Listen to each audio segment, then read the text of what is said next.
Have you been consorting with the devil? Not to my knowledge, sir. Are reports that you can fly accurate? Greatly exaggerated, sir. Well, Democrats mocking Republicans this week for putting the chief IRS enforcer of Obamacare on the hot seat, but new reports suggest it may have been justified because Sarah Hall Ingram is the same IRS official who oversaw the scandal-plagued tax-exempt division that we knew. Here's what we didn't.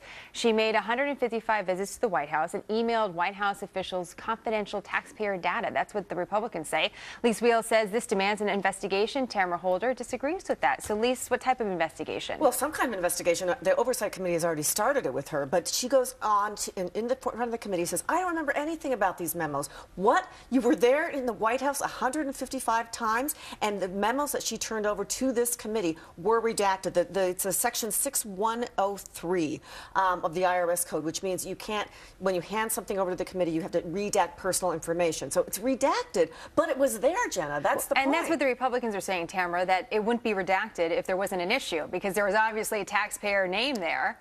Otherwise, it would be okay for everyone to see it. Well, I see the opposite. I really see that obviously she was making an attempt to not hide, but to protect people's information by redacting certain things. And the 155 visits to the White House that are on record, she's not meeting with the president in the basement of a bar somewhere. She's checking in, she's signing in. This is all public record. There's no reason whatsoever for her to hide anything. Does she get points for transparency? Maybe she gets points for transparency. No transparency at all here. The fact that she's not supposed to be giving that information. There's no need to redact that information if you're not supposed to be giving it over Lise, in the first place. What Democrats say is that the IRS can be overly aggressive in redacting. Just to be careful. Do you think maybe they were overly aggressive? All those times and all those visits? No. But, so what is your what are you alleging here, Lise? Are you alleging that there's some kind of conspiracy? I'm saying we have to look into it. But what conspiracy would it be? The fact is that she met 155 times. The fact is that she turned over these memos to this Congressional Oversight Committee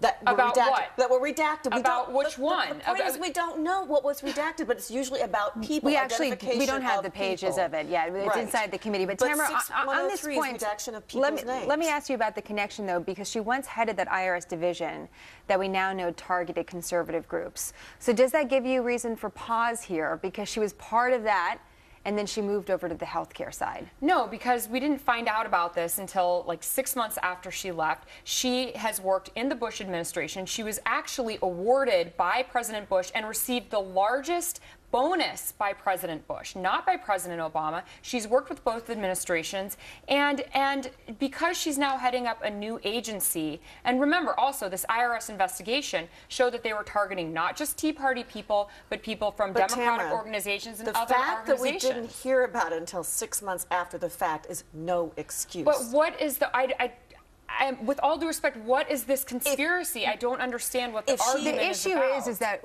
whether or not she was corresponding in email with private taxpayer information. So when we have our taxpayer information, we shouldn't have our names and emails between the IRS and the White House. That's the law. If you look at the emails and you look at them closely and you see where they're redacted, it's always before it's clearly a name of a person or an organization. Why is she handing that information over to the White House? Why? And I agree. If there is some reason whatsoever that there is some kind of conspiracy, then we should definitely investigate it. But to say that because she's been to the White House 155 times on record does not mean that there's some kind of secret thing going on. It's the exact opposite. What about the question about the devil or the broom or anything like that? Does that give you? Will we sleep easier because of that? Yeah, I mean, that's a congressional meeting. I can't comment on that, but I do think that there are enough bricks here to put it to mortar together. There should be an investigation. Well, we'll see, because that's been a big question with the IRS scandals in general, is where it all goes and where it all goes back to connect the dots, whether or not that it's actually happened. Tamara and Lisa, it's great to see you. Thank you so much.